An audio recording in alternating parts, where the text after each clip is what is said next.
오늘은 하나님께 예배라는 제목으로 말씀드리겠습니다.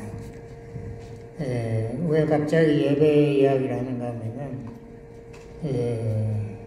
바울이 말씀하신 대로 하나님의 그 지혜와 지식이 너무나 놀라움으로 우리가 거기에 대한 우리의 반응은 하나님을 찬양하는 것에 있다. 그래서 우리가 예배를 우리의 당연한 우리의 의무로 생각해야 된다는 그런 뜻입니다. 본문은 요한계시록 5장 7절에 14절, 신약성 404페이지 제가 봉독하겠습니다.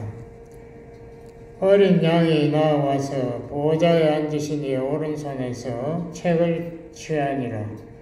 책을 취하심에 네 생물과 24장로들이 어린 양 앞에 엎드려 각각 검은 고와 향이 가득한 금 대접을 가졌으니 이 향은 성도의 기도들이라. 새 노래를 노래하여 가로되 책을 가지시고 그 인봉을 떼기에 합당하시도다. 일찍 죽임을 당하사 각 족속과 방언과 백성과 나라 가운데서 사람들을 피로 사서 하나님께 드리시고 저희로 우리 하나님 앞에서 나라와 제사장을 삼으셨으니 저희가 땅에서 왕노릇 하리로다 하더라. 내가 또 보고 들음에 보좌와 생물들과 장로들을 둘러선 많은 천사의 음성이 있으니 그 수가 만만이와 천천이라. 큰 음성으로 가로되 죽임을 당하신 어린 양이 능력과 부와 지혜와 힘과 존귀와 영광과 찬송을 받으시기에 합당하도다 하더라. 내가 또 들으니 하늘 위에와 땅 위에와 땅 아래와 바다 위에와 또 그 가운데 모든 만물이 가로되 보좌에 앉으신 이와 어린 양에게 찬송과 존귀와 영광과 능력을 세세토록 돌릴지어다 하니 내 생물이 가로되 아멘하고 장로들은 엎드려 경배하더라. 아멘. 왜 하필 요한계시록을 제가 선택했는가 하면은 하나님께 예배하는 그 모습을 가장 상세하게 기록한 것이 요한이 그 환상 가운데 본 그 요한계시록의 이 5장, 4장에서부터 시작해서 5장 이 장면인 것 같습니다. 그래서 그걸 배경으로 우리가 어떻게 예배를 드려야 될까 말씀을 드리겠습니다. 사도 요한은 로마 정권 때 복음을 전파한 죄로 도미티안이라는 황제의 군대에 체포되어서 지금 에베소 남쪽에 있는 그 조그마한 섬 반모섬에 유배당했습니다. 그때 그 환상을 보고 그 요한계시록을 기록했습니다. AD 90년 전으로 기록한 걸로 알고 있는데요. 그 이후에 도미티안 황제가 죽은 후에 네르바 황제라는 분이 그 다음에 왕이 됐을 때에 그가 요한을 석방해서 다시 에베소에 돌아가서 또 목회를 조금 더 하다가 이제 돌아가신 걸로 요한이 죽은 걸로 알고 있습니다. 그래서 요한이 성령에 감동되어 환상 가운데 본 그 말세의 상황, 그 말세의 사탄과 적그리스도와 거짓 선지자를 중심으로 해서 하나님에 대한 마지막 그 저항, 거기에 대한 또 하나님의 아주 격렬한 심판, 이러한 것이 이제 인류 역사상의 가장 최악의 상황을 여기서 묘사하고 있고, 그 이후에 예수님의 재림으로 이제 새하늘과 새 땅, 천년왕국 이런 것이 이루어진다는 것을 예언했는데요. 그것을 여기에서 7교회에 보내라 이렇게 했지만은 7교회는 그 당시 교회의 대표적인 교회고, 사실 이 예언은 지금 세대에 가장 적절합니다. 우리가 보면은 요한계시록의 이 모든 예언들이 상당히 지금 이루어지고 있는, 사실 원자 폭탄이 터지기 직전에 병마라든지 지진이라든지 전쟁 이런 것이 지금 마지막 때가 다가왔다는 것을 우리에게 계속 보여주고 있습니다.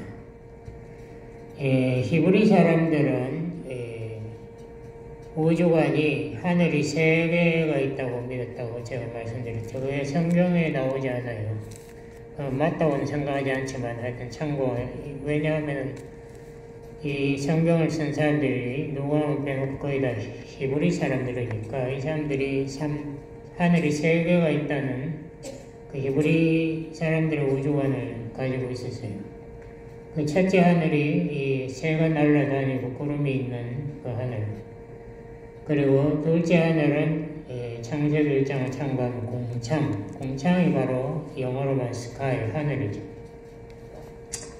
공창이 있는 그 둘째 하늘, 그리고 거기에서 문이 열리면, 요한계시록에도 그 말이 나와요. 문이 열린다. 문이 열리면은 그 위에 있는 셋째 하늘이 보인다. 그래서 셋째 하늘이 요한계시록 4장 1절에도 보면 요한이 문이 열리는 것을 보았다 이렇게 말하는데, 그 셋째 하늘은 사실 문이 열린다기보다도 우리의 영안이 열리면 이렇게 말하는 게 더 맞는 것 같아요. 성령께서 우리 영안을 열면 셋째 하늘의 영적 존재들이 계시는 곳이거든요. 하나님의 보좌, 그리고 성부, 성령, 성자, 성령 이 3분이 계신다. 그 요한계시록 4장 5장에 나와요.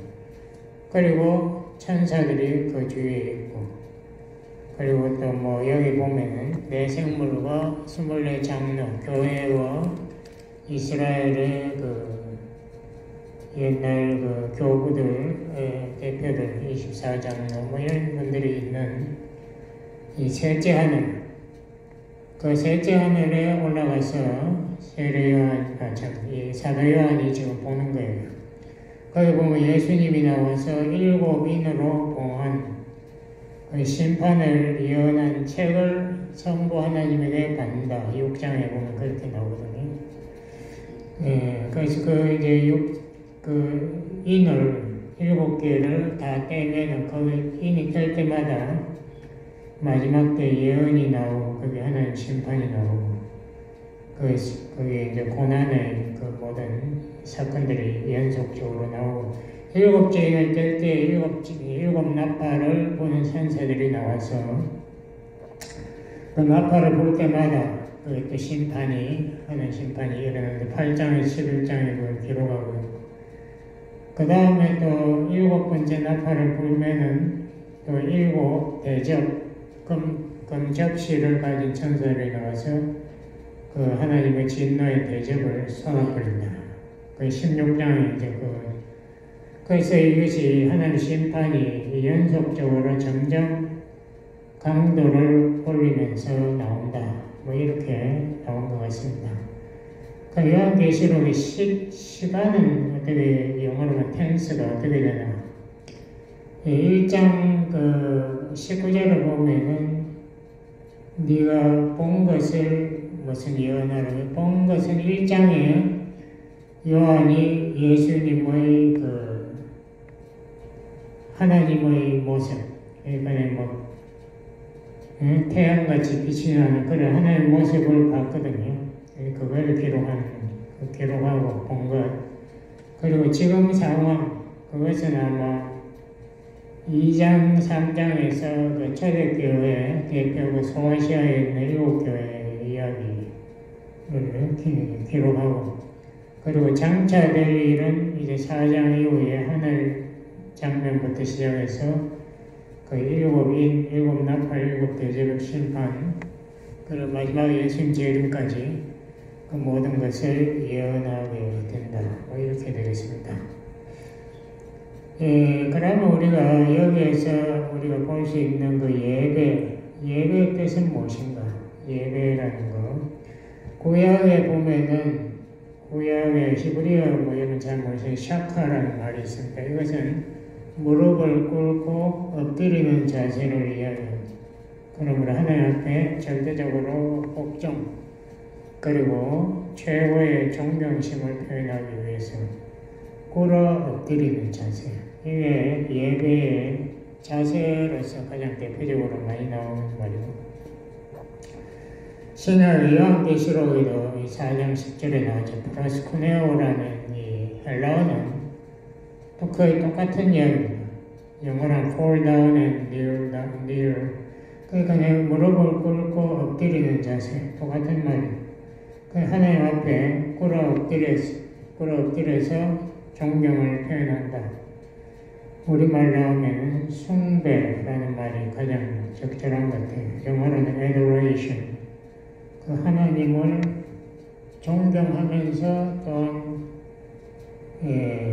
우리가 두려워하는 그런 자세. 이게 예배의 첫 번째 우리가 자세랄까 마음의 가짐 그런 것을 표현하고요.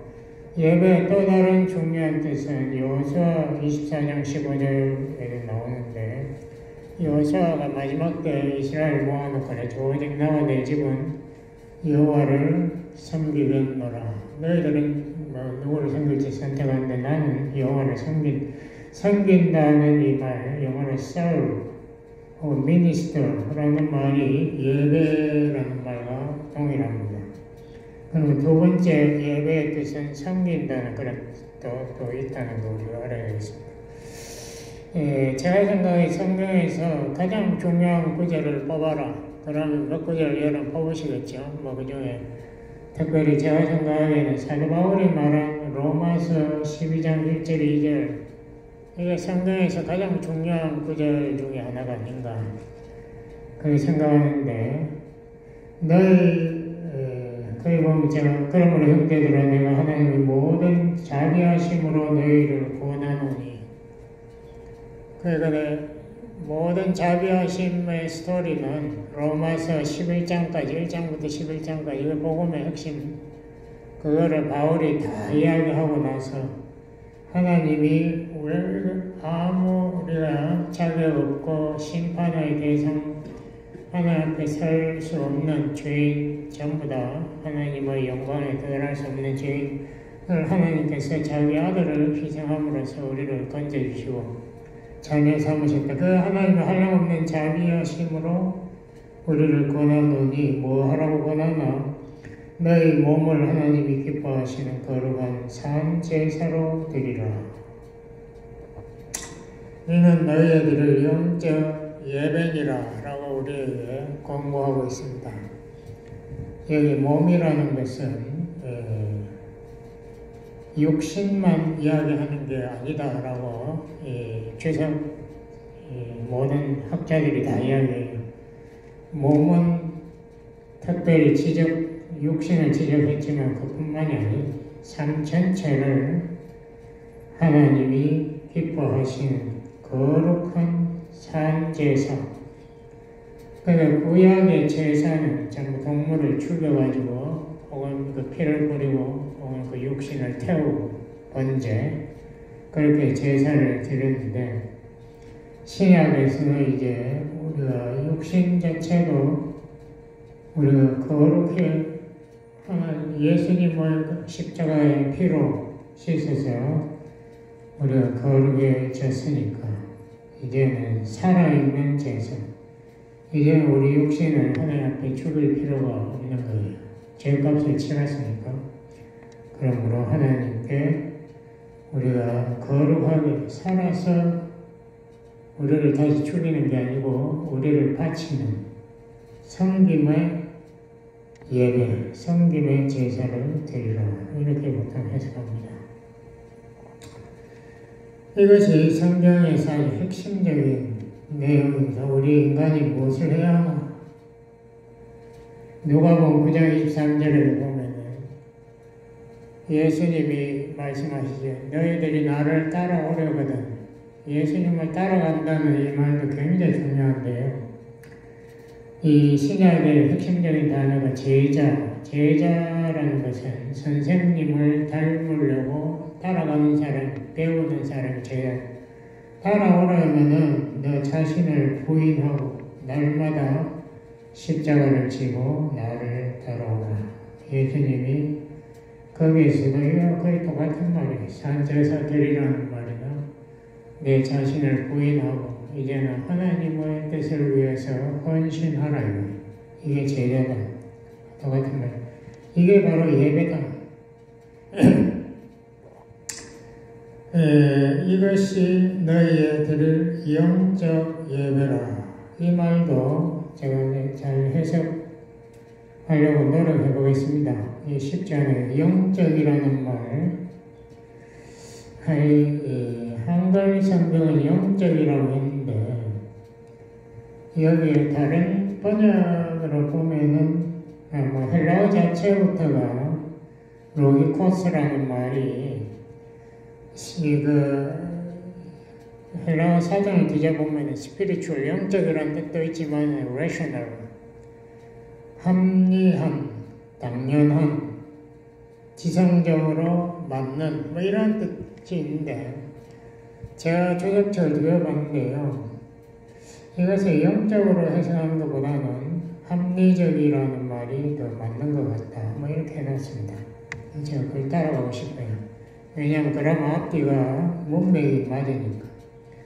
왜 합리적인가? 하나님의 그 한량없는 자비하심을 깨달은 우리가 해야 될 그 마땅한 삶, 마땅한 행위는 뭔가? 그것은 바로 예배다. 그게 합리적인, 너무나 합리적이고 당연하고 우리가 이 마음을 바쳐서 하나님 앞에 드리는 그 예배, 그것을 해야 된다. 이것이 합리적인 예배다라고 이렇게 해석하는데요. 그보다 영적 예배라고 하면 그럴듯하잖아요. 그래서 영적 성령이 개입하고 이렇게 생각하는데 원래 헬라어에는 성령이라는 그런 의미는 전혀 없어요. 오히려 마음이 깨달아서 마음이 변화되어 그게 12장 2절에도 나오거든요. 너희는 세대를 본받지 말고 좀 마음을 새롭게 함으로 변화를 받아. 이게 이 영적 예배를 설명하고 있습니다. 제가 보면. 그러므로 여기 영적이라는 것은 우리 마음이 깨달음을 얻어 합리적으로 우리가 말씀을 따라서 하나님의 뜻에 따라서 섬김의 삶을 살아야 한다. 이렇게 해석하는 것이 맞다고 저는 생각하는데 하나님의 선하시고 기뻐하시고 온전하신 뜻이 무엇인지 삶에서 증명하라. 분별한다는 영어로 prove. 네가 순종함으로써 그것이 하나님의 온전하신 뜻인 것을 예배로 증명해내라. 이런 뜻입니다. 좀 번역하기가 쉽지 않은데 하여튼 여러분이 그렇게 이해해 주시면 좋겠습니다. 그래서 이 로마서 12장 1절 2절이 예배에 대해서 아주 깊은 진리를 우리에게 잘 가르치고 있다고 저는 생각합니다. 그러므로 예배는 의식적이거나 형식적이거나 외적인 거 그게 예배가 아니라 물론 많은 목사님들이 외적으로 예배 의식의 순서가 있고 어쩌고 이런 걸 강조하는데 그것보다도 우리 하나님의 마음을 보시는 하나님이시기에 우리 마음이 하나님 말씀으로 충만한 것, 우리 마음이 세상을 따르지 않고 변화함을 말씀으로 변화함을 받아간다. 이게 예배의 가장 핵심적인 내용이고요. 우리의 삶에서 그 말씀을 순종으로 표현한 산제사, 우리의 말씀으로 우리가 변화되어서 사랑을 이웃에 실천하는 이게 예배의 핵심이다. 그러므로 예배는 하나님 앞에 쇼를 하고 거대하게 그냥 사람들이 모여서 꽹과리하고 크게 노래하고 뭐 이런 것이 예배, 물론 그런 것도 있지만 그것보다도 먼저 하나님 앞에 마음이 치료되고 고침 받아서 하나님 앞에 정말 그 하나님의 한량없는 자비를 마음에 충만하게 되달아 감화를 받아서 우리가 삶에서 우리가 하나님의 그 자비를 이웃에 표현하는 이게 진짜 예배예요. 우리가 뭐 안 보이는 하나님을 우리가 높여드리기 위해서는 감사라고 예수님이 그 말을 많이 했거든요. 이 어린 소자 한 명에게 하는 것이 곧 나에게 하는 것이다. 이 어린 소자 한 명에게 물 한 컵을 주는 것이 곧 나를 섬기는 그것이 곧 예배다 하는 것을 우리가 먼저 배경으로 가지고 이 요한계시록을 봐야 되지 않나 저는 뭐 그렇게 생각합니다. 감사해요. 그 다음에 우리가 하나님의 찬양에 있어서 두 가지가 있죠. 첫 번째는 하나님이 누구신가에 대한 찬양, 하나님 무엇을 했는가 보다도 하나님 누구신가, 이게 속성에 대한 찬양. 하나님의 그 지혜와 능력이 너무나 거룩과 사랑이 너무나 위대하시니까 거기에 대해서 우리가 묵상하고 먼저 찬양해야 돼요. 그 요한계시록에도 보면 그 순서가 그렇게 되어 있어요. 그 4장 8절에 보면은 내 생물들, 이 하나님의 모든 창조 생물들의 대표라고 하시는데 내 생물이 각각 6날개가 있고 4장 8절에 그 왕과 주위에 눈이 가득하더라. 그들이 밤낮 쉬지 않고 이르기를 거룩하다 거룩하다 거룩하다. 주 하나님 곧 전능하신 이여 전에도 계셨고 이제도 계시고 장차 오실 자라 하고 생물들이 영광과 존귀와 감사를 보좌에 앉으사 세세토록 사시는 이에게 돌릴 때에 이것이 하나님의 속성을 찬양하는 아주 중요한 그 내용이 거기 다 있습니다. 그러므로 우리 하나님은 거룩하시고 전능적 영원한 올마이티 그분은 왕이시고 주권자시고 모든 걸 결정하시고 그분의 뜻대로 모든 우주가 움직이고 그분은 완전하시고 그분은 또 영존하시고 이것이 우리 하나님을 여기 뭐라고 하냐면 하나님께 영광과 존귀와 감사를 영원토록 돌리잖아요. 그래서 우리 하나님은 너무나 위대하시고 아름다우시고 완벽하시고 전능하시고 그런 분이다. 거기에 대해서 하나님을 높여드리기도 하지만 동시에 우리는 감사 이것이 여기에 반드시 포함되어 있다. 그래서 이것이 가장 제가 생각하는 이 찬양의 핵심이 아닌가. 우리 하나님의 모습을 볼 때 우리가 해야 될 것이 바로 이 찬양이에요. 이사야 6장에 보면 이사야가 봤을 때 천사들이 세랍 그 불꽃 불타는 천사들이 나와서 거룩하다 거룩하다 거룩하다 이 말만 하는 것을 보고 이사야가 엎드려져 가지고 화로다 내가 망하게 되었도다. 이 더러운 입술, 죄인이 거룩하신 하나님을 보았으니 나는 죽어야 된다. 이렇게 됩니다. 그러므로 우리가 하나님의 거룩하심에 대조적으로 내 모습을 발견해야 됩니다. 거기에서 내가 엎드려지는 거예요. 그래서 예배를 드리는 거예요. 예? 그래서 우리가 하나님의 긍휼과 자비와 용서를 먼저 기도해야 된다. 이것이 우리 예배의 출발이 되었습니다. 그 다음에 두 번째로 이 요한계시록을 보면 하나님의 그 사역, 능력과 사역을 찬양했다. 그러니까 이것은 찬양이라고 하시지만 감사라고도 할 수 있습니다. 하나님이 하신 것에 대해서 전부 다 내가 공짜라는 말이 별로 좋은 말인지 모르겠는데 뭐 내가 한 게 아무것도 없는데 하나님이 다 하신 거거든요. 그거를 내가 받을 때 자격이 없어요. 자격도 없는데 하나님이 그냥 다 은혜를 주시는 거 자격 없는 자예요. 거기에 대해서 내가 감사하면서 찬양하는 이것이 또 예배가 된다. 그래서 계시록 1장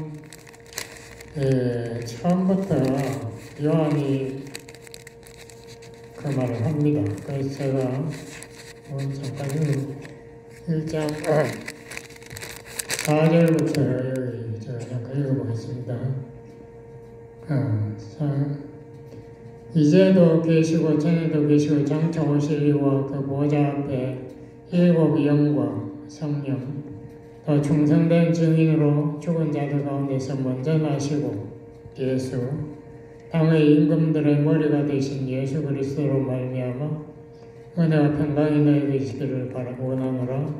우리를 사랑하사 그의 피로 우리 죄에서 우리를 해방하시고 보통 우리 죄에서 우리를 구속하시 죄값을 치렀다 이렇게 하는데 여기는 해방했대. 죄의 능력이 얼마나 대단하면 우리가 해방이 예수님의 피로만 가능하다. 예수님의 그 십자가의 그 사역을 통해서 우리가 죄에서 해방받았다. 이거 참 놀라운 점. 그 아버지 하나님을 위하여 우리를 나라와 제사장으로 삼으신 그에게 그러니까 아버지 하나님에게 또한 영광과 능력이 세세토록 있기를 원하노라. 아멘. 그러니까 이것이 처음에 나오는 1장에 나오는 찬양. 다 비슷비슷하죠. 다 비슷한데 그 다음에 이제 4장부터는 이 하나님의 사역에 대한 찬양이 나옵니다. 4장 11절에 보시면은 11절에 보면 24장로들이 또 11절에 읽어보십니다. 우리 주 하나님이여 영광과 존귀와 능력을 받으시는 것이 합당하오니 주께서 만물을 지으신지라. 창조주 하나님 만물이 주의 뜻대로 있었고 그러니까 이 세상의 모든 것이 하나님의 뜻에서 벗어난 것이 없고 그러므로 사탄이고 뭐가 전부 다 아담이 죄짓고 이거 다 하나님 뜻 안에서 이루어진 거예요. 하나님이 그 모든 것이 다 필요하기 때문에 그것을 허락하셨고 그것이 다 하나님의 거룩함을 결국은 증명해 보이는 도구로 쓰인다. 그게 왜 하나님이 가로 유다를 만드셨나? 가로 유다를 이용해서 예수님 십자가에 못 박히게 하기 위해서 하나님 가로 유다를 태어나게 한 거예요. 그러니까 만물이 다 주의 뜻대로 있었고 또 지으심을 받았나이다. 모든 것이 하나님의 그 생각 안에서 드라마가 펼쳐지는데요. 우리는 하나님의 뜻 안에서 움직이는 로봇 비슷하죠. 그렇지만 하나님께서 우리에게 또 자유의지를 주었다라고 성경은 이야기하고 있어요. 그러므로 우리가 자유의지가 없으면 하나님이 우리한테 명령을 할 필요가 없죠. 하나님 뜻대로 다 되는데 뭐 명령을 왜 합니까? 다 로봇, 컴퓨터 돌아가듯이 자동적으로 돌아가는 그게 아니지 않습니까? 하나님께서 우리가 하여금 하나님의 뜻을 깨닫고 우리가 자원해서 하도록 하나님 원하신대. 그러므로 우리의 사랑이 로봇의 사랑이 아니고 자원해서 하는 사랑으로 하기를 하나님께서 원하는 우리 하나님 지혜로운 하나님이니까 뭐 로봇들한테 로봇가 수십억이 하나님 경배한다고 하나님 기뻐하시지 않네요. 그럼 하나님의 뜻이 다 거기 있으니까 우리는 그냥 받아들이고 하나님의 지혜에 우리가 놀라고 우리가 찬양할 수밖에 없어요. 그러므로 로마서 8장 28절에 있잖아요. 하나님의 뜻대로 부르신 자, 사랑하는 자 뜻대로 부르신 자 모든 것이 합력하여 하나님의 선, 하나님의 최고의 지선, 그 29절에 나오는 예수님의 형상을 이루기 위해서 가로 유다도 필요하고 빌라도도 필요하다. 그래서 우리는 하나님을 찬양하는 하나님의 섭리, 지혜를 인정하고 감사하는 그런 찬양을 드려야 돼. 여기 있던 특징 중에 하나가 11절에도 보면 합당하오니, 아까 1장에도 합당하다는 말이다. 하나님이 영광과 존귀와 능력을 받으시는 것이 합당하다. 합당하다 영어로 worthy, 자격이 있다. 영어로, 옛날 영어로 worth, 가치 있다. 하나님이 예배 받으시기에 자격이 있다, 가치 있다, 합당하다.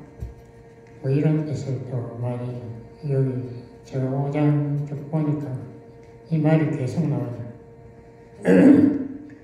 예수님이 그 7인이 있는 책을 가지고 가니까 천사들이 찬양하면서 그 24장로 내생물이가 찬양하면서 7인을 가진 책의 인을 떼기에 합당하신 분, 그분이 자격이 있는 분이다.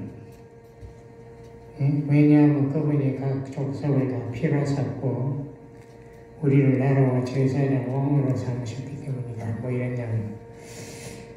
그러므로 그들을 찬양하는 게 5장 제가 12절 하나를 더 읽어보면 수많은 천사들이 찬양, 죽임을 당하신 어린 양이 능력과 부와 지혜와 힘과 영의 속성과 또 그분이 하신 일과 다 합해가지고 찬양을 해요. 지혜와 힘과 종기와 영광과 찬송을 받으시기에 합당하도다. 여기 다 같은 말입니다. 그러니까 이제 모든 우주에 있는 만물이 다 찬양을 합니다. 저 옛날에 꿈에서 제가 이렇게 환상 비슷하게 봤는데 제가 그 말을 몇 번 했을 거예요. 바닷가에 있는데 하늘의 별이 이렇게 밝고 이 빛이 세고 약하고 이거를 리듬으로 해가지고 찬양을 하고 그 바다 파도도 그게 높이와 낮음에 따라서 찬양을 하고 거기 바닷가에 산인데 거기 잣나무들이 잎이 줄기가 보통 밑으로 왔는데 이건 다 위로 서서 거기에서 빛이 나는데 찬양의 리듬에 맞춰서 빛이 세였다. 온 우주가 합창을 하더라고요. 근데 여기 나와요. 만물이 가로되 보좌에 앉으신 이와 어린 양에게 찬송과 존귀와 영광과 능력을 세세토록 돌릴지어다.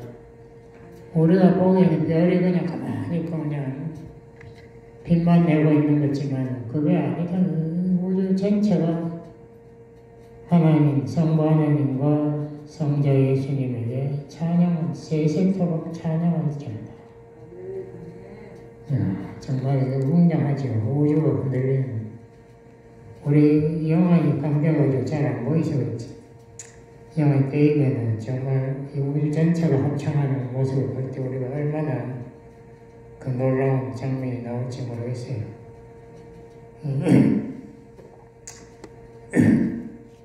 이 핸델이 이 요한계시록 이 4장, 5장 여기 나오는 이 합창, 이 예배의 장면을 보고 너무나 은혜를 받아가지고 그 유명한 메시아 오라토리오 합창곡을 작곡했다고 하거든요.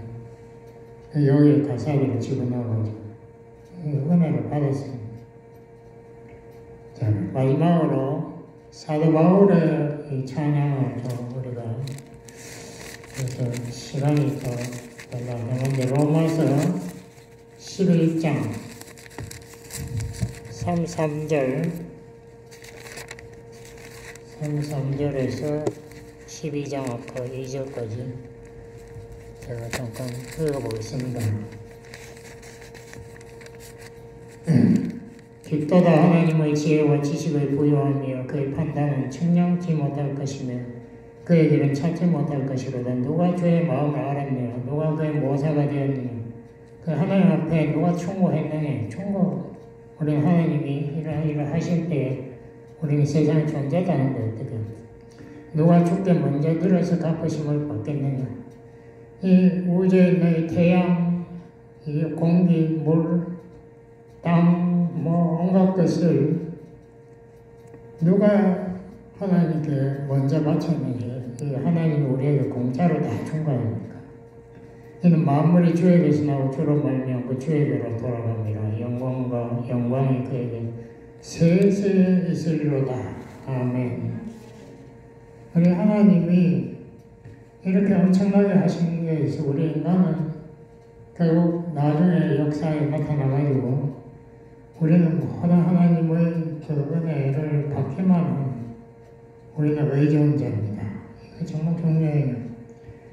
우리가 율법주의의 최대 문제가 뭔가 하면 인간이 자기가 하나님의 역할을 대신하기 때문에 내가 잘해가지고 내가 하나님 앞에 합격되어가지고 내가 하나님 앞에 인정받겠다. 그게 아니죠. 믿음으로, 의인은 믿음으로 산다면 나를 부인하고 하나님께서 구원자, 하나님께서 다 하신 것을 내가 의존하겠다. 그게 믿음으로 사는 거예요. 그러므로 이 로마서 9장 16절을 제가 읽고 끝내겠습니다. 9장 16절이 참 좋은 말씀이세요. 그런즉 원하는 자로 말미암음도 아니요 다른 박절하는 자로 말미암음도 아니요 오직 긍휼히 여기시는 하나님으로 말미암음이니라. 바울의 이 결론 너무나 이것이 정말 정복을 지르는 것. 모든 것이 은혜고 모든 것이 하나님의 자비. 우리 인간이 거기에서 찍소리할 자격이나 아무 능력이 아무것도 없어요. 기도하시겠습니다. 하나님, 우리가 하나님 앞에서 내 자신의 모습을 발견하고 우리가 오직 하나님께만 모든 영광을 돌리는 예배의 삶을 살도록 도와주세요. 예수님 이름으로 기도드렸습니다. 아멘.